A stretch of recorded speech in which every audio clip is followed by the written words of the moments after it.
So one of the things we love about podcasting is it's one of the last formats where people have a longer attention span.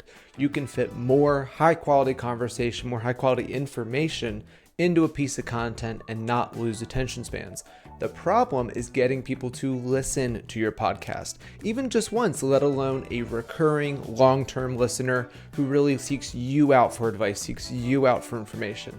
So a lot of what's missing when people start a podcast is they're creating a podcast, kind of like a website, but they have no real traction-oriented plan to promote it. If all you're doing is dropping a link to the show notes on your social, you're not going to grow your podcast.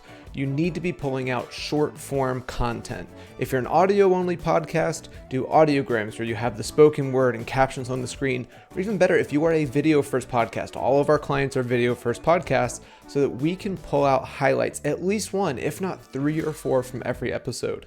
You'll find 2 things. First of all, is that with good visual branding on these highlights, you can generate a lot more awareness that your podcast exists and is out there for consumption. The second thing is that you are creating so much content on these podcasts. You don't even have to pull every soundbite as a reference to the podcast. A 30-minute podcast interview can give you so many different kinds of posts. So just make sure if you are going to get into a podcast, or maybe you're in one right now and it's not getting much traction, your promotion strategy is the key to getting long-form listeners.